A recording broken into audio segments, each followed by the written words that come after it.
This is our public input portion of our meeting, and I'd like to remind everybody there's 1 3-minute limit per speaker. Does anyone like to address the board? Here, we name and address, please. Hi, my name is Tim Murphy, 5806 Knoll Road. I read this in last week. I'll read it for a couple people that aren't here.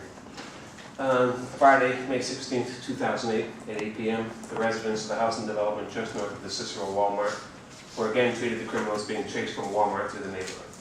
It's rather unnerving to have the children playing out in front of their yards when this happens. We are not placing blame on Walmart or their sub-developer for their customers' actions, but only ask for a 25-foot setback, berm, and fence to protect our children. Is this too much to ask? The great American poet Robert Frost had it right. Good fences make good neighbors. The reason I read this in, again, it was in the last meeting, was to wonder if you guys had a response or should give me some direction of where to take this. Have you heard anything yet, Tim?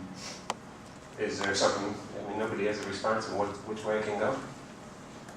Wait, wasn't this covered in the planning process with the planning board?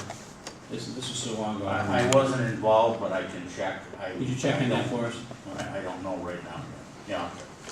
They wouldn't allow me to speak at the planning board unless it's on an agenda issue, so I went to the planning board and wasn't able to bring it up. We'll ask Pat for you and see if we can get a response. Okay, thank you very much for your time. So I'm going anyone to else? resubmit this to Tracy. Can I have this? No, in that's minutes? fine. So anyone else would like to address the board? I have a quick question. Hope it's quick. I'm Deborah Gardner. And last week there was some discussion, I believe, with Chris and Jean about buying a piece of equipment versus leasing it. And Jean was going to come back with a comparison on whether it's better to lease or buy. By the great old. Actually, No, it was actually, that's actually what I Schrader. brought up earlier. Right. Okay, and I would just, that's what I thought, and I wasn't too sure, and I was just wondering what the numbers were, because, I She was think unable to do it. she was unable to do it, I think, because it was budgeted within a certain code, and so it could only be done within that particular code. Actually, hang on, I have it. I can read. Can we read it? Yeah, please. This is the memo that Gene sent us. It basically says that we budgeted $53,392. We have only one option at this time. It was budgeted as a traffic control equipment purchase, the A fund, and not a highway equipment purchase, DB fund. I originally thought this was part of the highway budget, and that is why I suggested paying cash. We will have to lease this piece of equipment. thank you very much, appreciate it. So anyone else would like to address the board? Makes sense. Give your name and address, please. My name's Tom Beaulieu, 6121 Palm Summit. I have a couple questions regarding suburban town and setting speed limits as we have been working on. I was very supportive of reducing the speed limits on South Bay, Whiting Road. But what's the criteria that we're actually using now? We're looking at, I believe, Ladd Road and Bartell Road? We always request petitions from the neighbors, and they go out and try to get them for us. In the case of South Bay Road, there's only like 2 or 3 houses there, so I think the chief sent the VIPs out.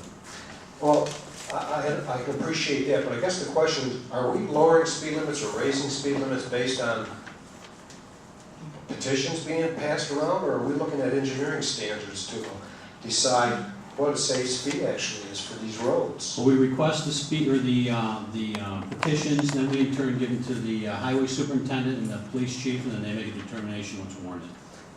What standards are you using to determine whether a speed limit should be lowered? I haven't been privy to that information yet. We haven't done anything. The chief took care of Whiting and South Bay. And you had no input on that? No, we didn't. I think most people would realize that we have a problem at Whiting Road and South Bay with sight distance problems coming over the top of that hill. I'm out on Ladd Road and I'm not in Bartell all the time.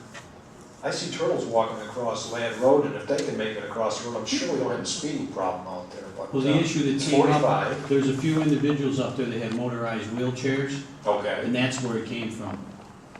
Somebody that lives in one of the apartments called up with a concern that they were almost hit by a passing car, and they felt that the speed On limit was Bartell, slower. you mean?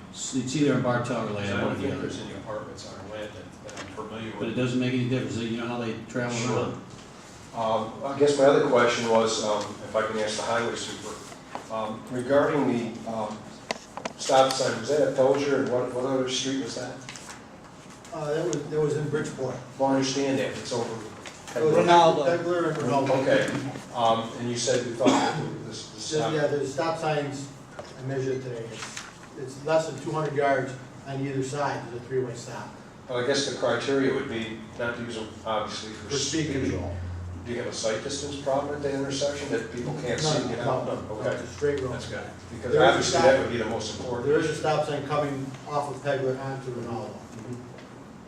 I would only comment that I would at least like to see if we think we have speeding problems, we ought to go out there and do a radar setup and see if people are driving 50, 60 miles an hour on a 45-mile-an-hour road.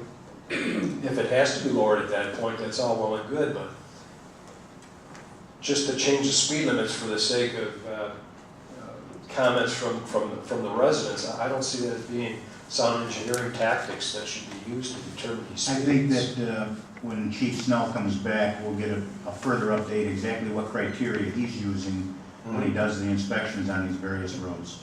Okay. Until that point, I'd ask, just wait until he comes back. Unfortunately, wasn't able to be here Obviously. tonight.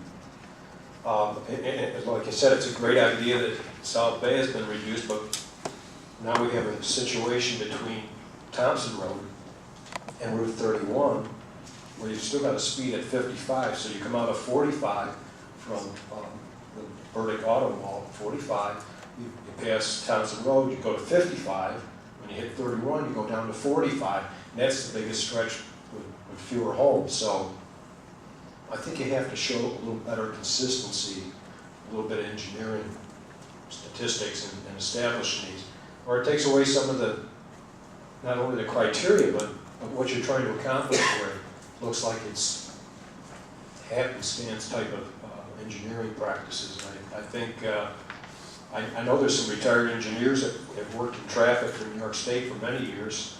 Some of them might even volunteer to go out and look at some of these locations and give you some advice on it before these changes are made. You're not looking for a job, right? Not me, no, I mean, I'd be more than happy to take a look.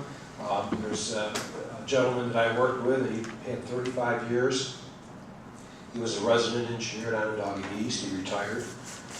Another gentleman that works with Kessler on Spina, who retired with 35 plus years. He was one of the regional construction engineers for New York State. These guys are all retired and they live within 2 miles of here. I would put them all in touch with Chief Snell. Okay. Obviously, I'll talk if to he them. wants their expertise, I mean, I think that he should be contacted by them. I'll see if they're interested. Yeah. If not, but at least it helps get a little better Right. consensus. Are you indicating that you think these gentlemen would perform services for free? Well, I always look at it from a perspective, yes, I always do, Charlotte, we're here to serve our fellow Yep. citizens. We always Okay. love volunteers. Good, And- because yeah. prior to this board's option to change speed limits, we always had the state to do it for free, or the county to do it for free, and now we are in the position of not having engineering Engineering, right. opportunities, and if we do, I certainly don't want to now pay for it when before it was for free. Well, I'm sure. Well, it wasn't exactly for free, because the county had to hire these people. I mean, when we asked them, and we never got a But speed they're reduction from the pretty much county. they're on the payroll. Ever, Yeah, that I can remember. most of those people are on the payroll, I'm sure O'Brien Gear has staff that's quite capable of doing it, but we pay, some big fees for that, so, thank you. Does anyone else would like to address the board? Give your name and address, please.